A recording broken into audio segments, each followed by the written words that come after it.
Basically, in this number, we are going to find out whether the number is having a prime factors 2, 3, and 5, right?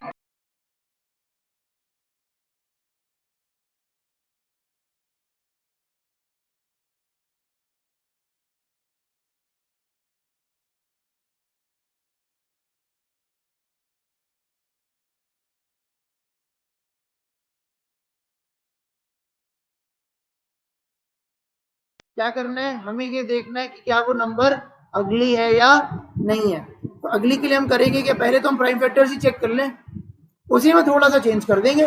Prime factors अगर आ गए तो बस ये देखो कि prime factor जैसे ही 5 के ऊपर जा रहा है, रिटर्न फॉल्स, सिंपल। और अगर वो नहीं पहुंचा उधर रिटर्न, तो उसका मतलब है कि वो प्रॉपर नॉर्मल है। वो आ गई समझ में? जैसे ही प्राइम फैक्टर 5 के ऊपर गया, आई की वैल्यू बढ़ी, और तुम चेक कर लो जहां आई प्लस प्लस करते हो वहां चेक कर लो तुम, अगर आई की वैल्यू बढ़ते बढ़ते ग्रेटर देन 5 हो गई है, रिटर्न फॉल्स हो गया अगली। और अगर नहीं तो रिटर्न ट्रू हो ही रहा है अपन पर। समझ में आ गया? नहीं तो वो जाएगा ही नहीं आई प्लस प्लस में, इसी कंडीशन में नहीं, बस उतना ही है। तो उसी कोड को हम लोग चेक करें, ठीक है बॉस? बिल्कुल भाई। तो अब हमने क्या कर दिया, हमने एक फंक्शन बनाया यहाँ पर अगली, और इसमें हमने पास कर दिया उस एन को, क्यों बॉस? और इधर पहले लिख दिया इज अगली, और ये हमें क्या करता है, एक बूलियन वैल्यू देगा कि नहीं देगा? हम कैच करा रहे हैं बूलियन वैल्यू, लेट से बूलियन बी। अब हम कह देते हैं अगर मेरा बी आया, ये बी है, बी का मतलब ट्रू आया, तो हम यहाँ पर एसओपी कर देंगे अगली नंबर, नहीं तो हम यहाँ क्या कर देंगे, नॉट अगली। बोलो हमने रेडी कर लिया, ये हमारा जो मेन फंक्शन है वो रेडी हो गया। अब हम क्या करेंगे, यहाँ से अपना कंट्रोल, यानी जब ये लाइन इधर पे आ जाएगा तो यहाँ से हम इसको यहाँ भेज रहे हैं, ठीक है? यहाँ पर थोड़ा और ऊपर तक यहाँ ले जा रहे हैं। अब सबको पता है हम इसका हेडर बनाएंगे, क्या लिखेंगे? रिटर्न टाइप आएगा इसमें, बिल्कुल आएगा। स्टैटिक आएगा, बिल्कुल आएगा। रिटर्न टाइप क्या आएगा? बूलियन। रिटर्न टाइप बूलियन है, क्योंकि हम देखो वहां से ये मान के चल रहे हैं कि हम बूलियन में कैच करेंगे। ट्रू या फॉल्स ही तो चाहिए हमको, बूलियन। हमें कोई प्राइम फैक्टर्स प्रिंट तो करने नहीं है।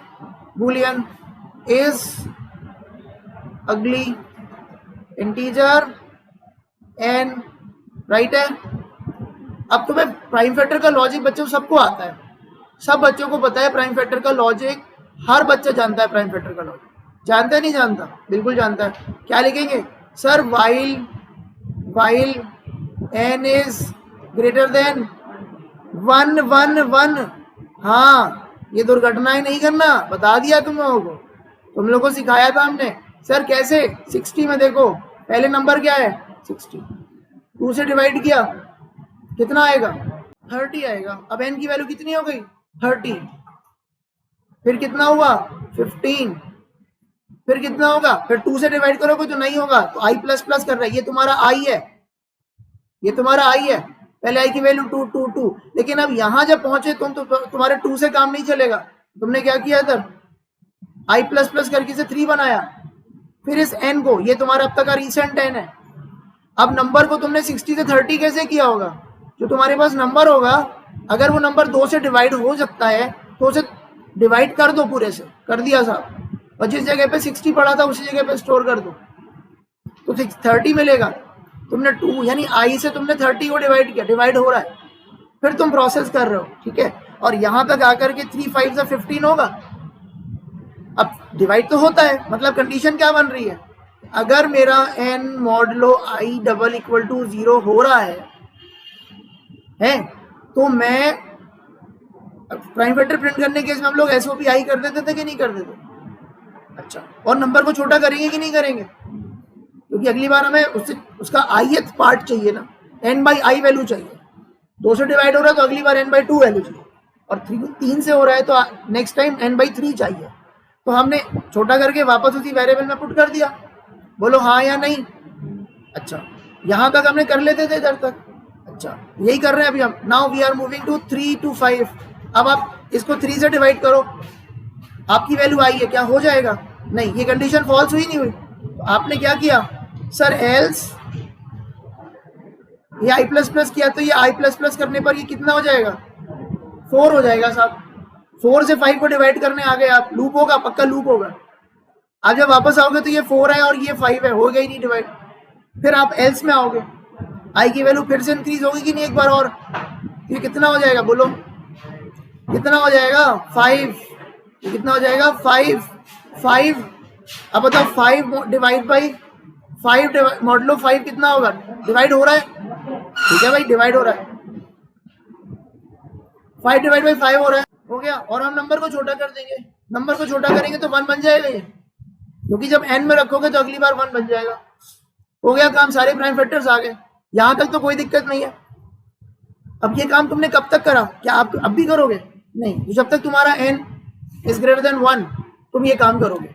What is the condition, sir while मेरा n इज ग्रेटर देन 1 है, मैं ये सारा तमाशा करूंगा, बोलो हाँ या नहीं, हाँ, अच्छा अभी रुकना, खत्म नहीं है पिक्चर, ये तो सिर्फ प्राइम फैक्टर का सीन था पूरा, हो गया। अब पहले इतना तो टेस्ट करके देख लें कि हो रहा कि नहीं हो रहा।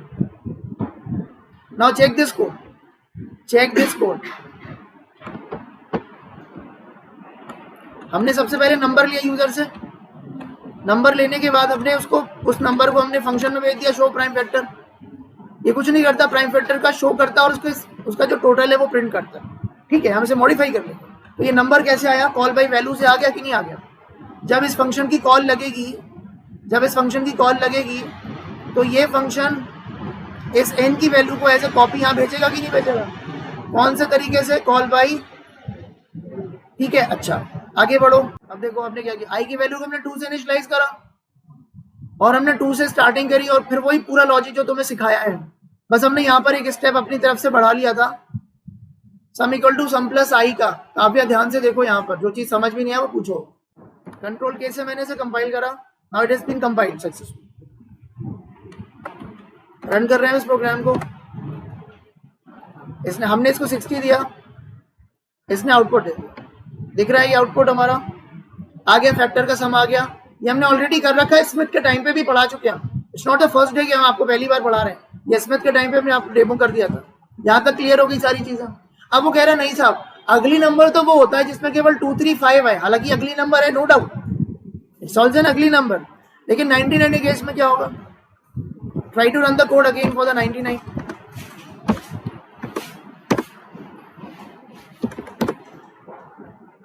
इलेवन नहीं होता तो ये अगली नंबर नहीं है, इसको प्राइम फैक्टर्स दिखाने चाहिए, सम शो करना चाहिए, लेकिन नीचे ये लिखना चाहिए it's not an ugly number.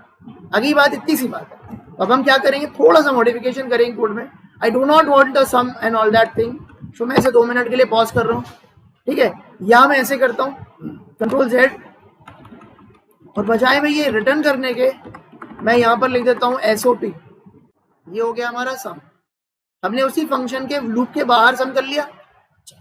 अब ये एरर क्यों दे रहा है, क्योंकि हमने पहले बोला था कि ये बूलियन इंटीजर रिटर्न करेगा, तो कर रहा था।